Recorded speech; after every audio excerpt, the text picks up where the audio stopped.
Alright, so welcome back to part 2 here. This is going to be the reassembly of those brakes after a trip to Napa, where picked up a set of economy pads that had all the clips that we needed, and I also cut the rotors real quick. They weren't that bad, just need to knock the rust off of them.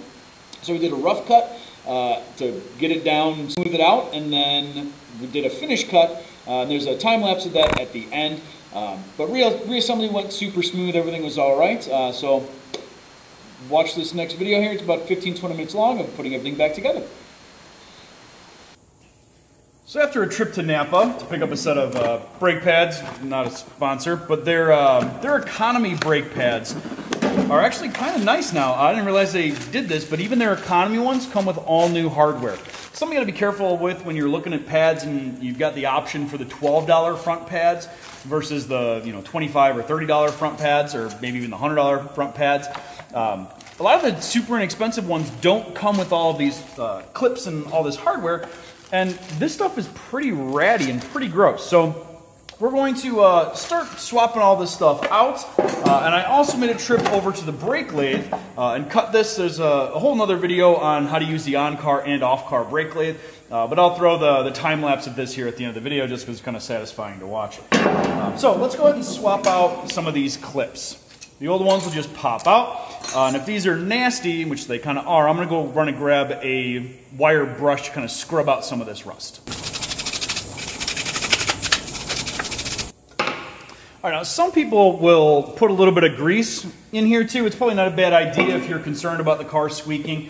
I'm not going to lose too much sleep over it because this is just a shop car, but let's pop these new clips back into place. So when I bought these pads, it came with both fronts. So that's a common question I get when people are buying pads for the first time. When you buy them for an axle. So the front pads here, you can see we've got two of them here that have those the squeal clips. We'll take a better look at those once these are out of the box. But there's a pair for this side and a pair for that side, and if you were to do the rear brakes, you would get another pair for back there. I'm just going to clip these back in the same way they were.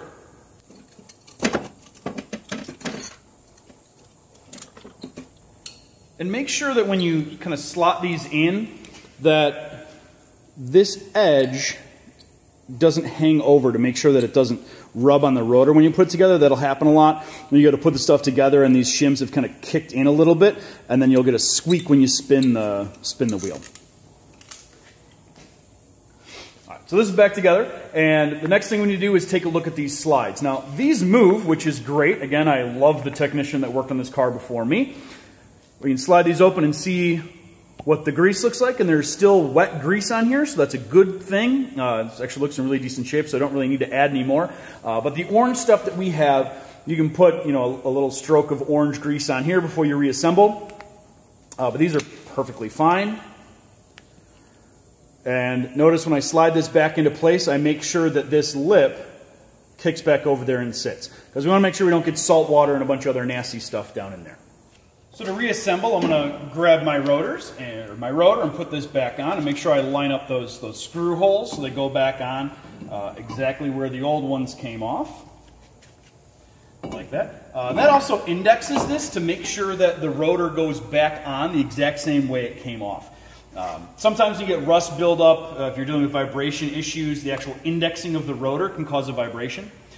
Here's that orange grease that I was talking about, and now that I've opened the cap on this, I'm wearing gloves. I'm going to make sure that I change my gloves if I get any of this grease on them, which I'm about to in a second.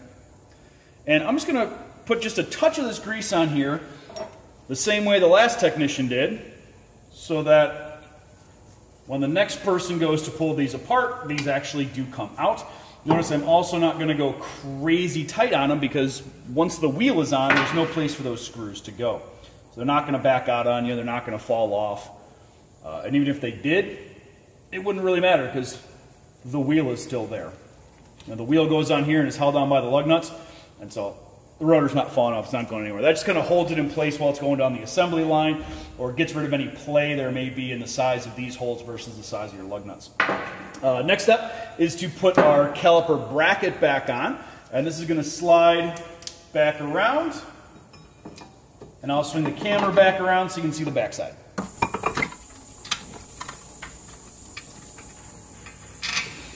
So just starting these by hand, and then I will run them in with the socket. Remember, these are going to 80 pound-feet of torque, right? So we can get these pretty tight. But we'll always double check with the torque wrench. All right, so here we have our old versus our new, and these are both the rears. Let me grab the right side for this. There we go. If you notice that there's two different brake pads here that both have these anti-squeal clips, but they're on opposite sides of the pad. So these actually are right side and left side. I'm not sure it actually matters with this car, but let's just go ahead and match like for like. So that's the amount of thickness that there should be on these pads, and this is all that's left. So you can see this one should be replaced. It'll still stop the car. There's still friction material on there, but it's time. We're pulling it apart, might as well replace them. There's no point in putting garbage back on here. Here's a better example of kind of that squeal clip. You can see that it just barely covers the last little bit of pad on there. The other thing you'll notice too is I'm very careful to only hang on to this back plate. Now I'm wearing gloves, but I've touched other things, and the oils from your hand, let alone the oils from the grease and stuff that's all over this car, can actually contaminate this pad and cause it to wear prematurely. That's kind of why I would guess this thing has started kind of chunking off on these corners, because it's contaminated. Got some grease in there, it breaks it all up, and pad wears early. But let's go ahead and slide these back into our caliper bracket now. So the one with the little anti-squeal clip, that one was in the back. So we'll grab our front pad, and this should, follow the contour of the rotor, and hopefully we can just slide this in the bottom and kind of rock it forward, give it a push, and let it slide down in.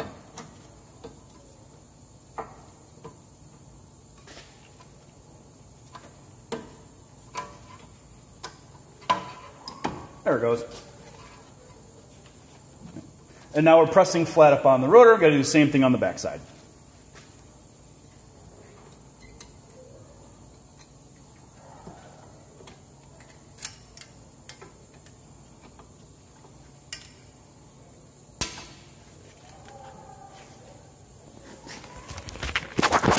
So now we can see our rotors, or our rotors are in the middle, our pads are on the outside sitting flush.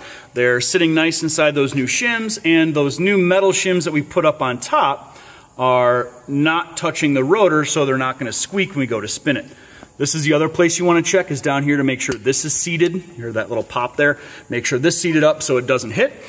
For this next step, we actually have to pop the master cylinder cap, because we're going to push that caliper back into, or we're going to push the caliper piston back into the body, and we need to give the fluid an easy path to follow in order to escape that caliper. So we're going to open that reservoir so the fluid goes back up the line and back into there.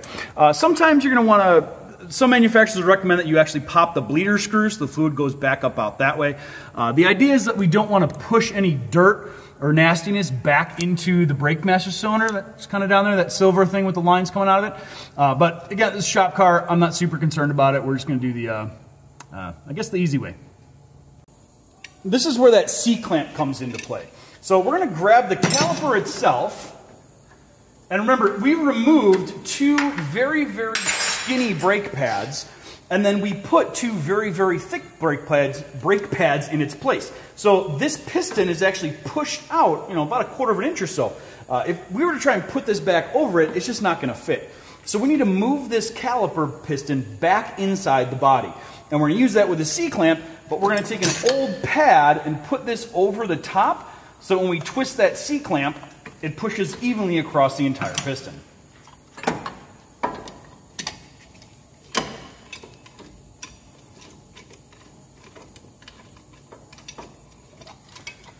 Be careful not to crush or crimp any of the brake hose back here.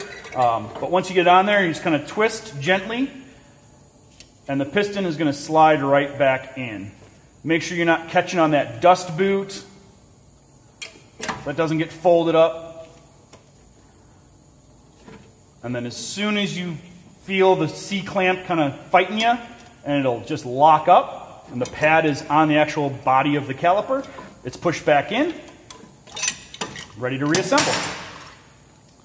Now this should just slip right over our brand new pads. We can push our slides in to make sure the ears of the caliper go over. But I forgot a step. We need to grease the back of these pads. So set that up there so it's not hanging. I'm going to take a little bit of this orange brake grease and I'm just going to put a little smear across the back. This brake grease is actually really good. It's good to 3,000 degrees Fahrenheit or 1649 science. Really hot. So that's why we use my brakes, because brakes get really hot. And we actually don't even need a lot.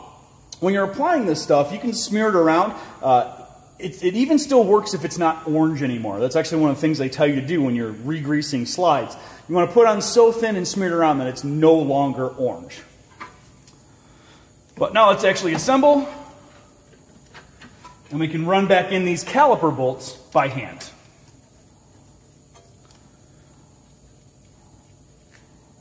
And this is a good time to, or a good example to show you kind of how those slides and the way these move. Like, there's a lot of play here, and we're going to talk about how to get rid of that play in a second.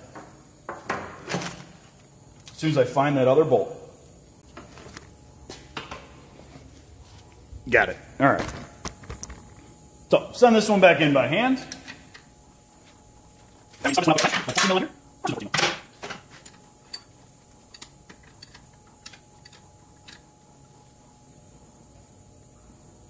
So everything's tightened up by hand. Now it's time to grab that torque wrench and torque everything to spec. So our torque wrench is a digital one, and to make sure it's on, you can crack the batteries loose at the back and then tighten that up until it beeps, and then you'll see it kind of count up as it calibrates itself. And this is set to 44.7 Newton meters right now. So we're going to change units till we get into pound feet. So it's 33 pound-feet right now, but for those bracket bolts, we need to be all the way up at 80. So we can just use these arrows to bring that up to 80 pound-feet. And then we can watch this count up, and it's also going to beep and vibrate when we get to the spec.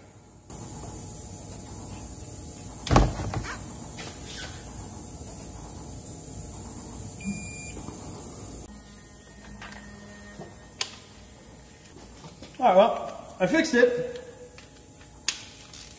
Grab torque wrench, it doesn't need batteries. This one's set to 80 pound-feet. We can put this back on and push till it clicks. Good. Come up to this top one.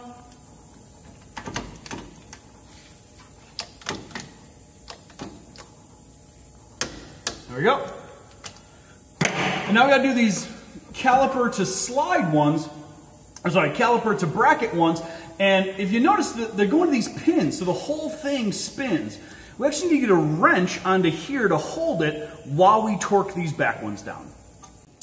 So our torque spec was 36.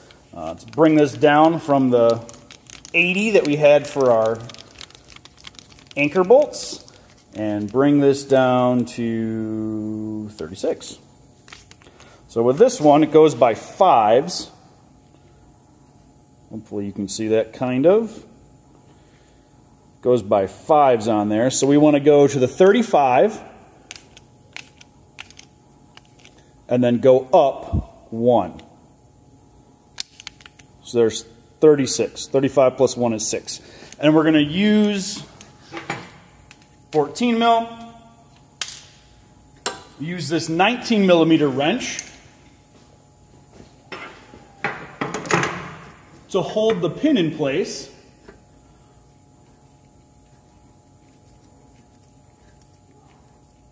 And now we can actually torque the spec.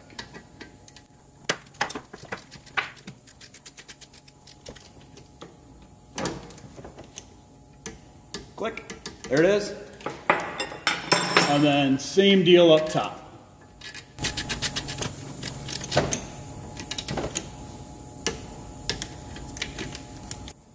All right, so as we saw before, this whole caliper is sliding back and forth. It's supposed to do that. That's kind of how it gets the pressure on both sides. We talked about that in class. But if we were to press our brake pedal down right now, the pedal would go all the way to the floor because it's just moving fluid down the brake line into this brake hose and then into the caliper.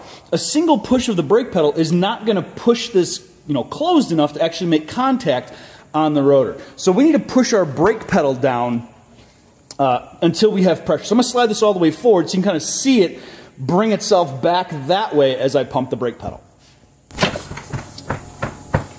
It took about 5 pumps of the brake pedal to get it to be solid, and now that's not moving anywhere. The brake pedal was nice and firm. And that's also just good practice too. Whenever you do a brake job or whenever you're working on a car or pulling it off a rack, always check the brakes before you put it in reverse to make sure you have a firm pedal. That way you're not going to go flying off the rack. And once you're satisfied with the pedal pressure, you want to make sure you come back and put this cap back on the reservoir and make sure that clicks, because we want to make sure we don't get any air into the system because brake fluid will actually pull the moisture out of the air. So we want to make sure it's sealed and doesn't get contaminated. It's not going to get air in the system like a spongy pedal, but we'll actually pull the moisture out of the air and that'll contaminate the fluid. So this brake job on this side at least is pretty much done. It's going to put the wheel back on, torque to spec, and then make sure you drive the car around and make sure that none of these clips are squeaking or grabbing on anything. Again, you want to grab it and spin this to make sure that you don't have any high-pitched squealing going on. There's nothing worse than getting done with the brake job, sending it out on the road, and then 10 minutes later you're pulling the brake job apart again to find out that this little metal clip moved over 1 millimeter, and you got to tear it all apart again. So I'm going to clean up and then put this wheel on, torque to spec at 80 pound-feet, and that'll about do it. Be good, and I will see you next time.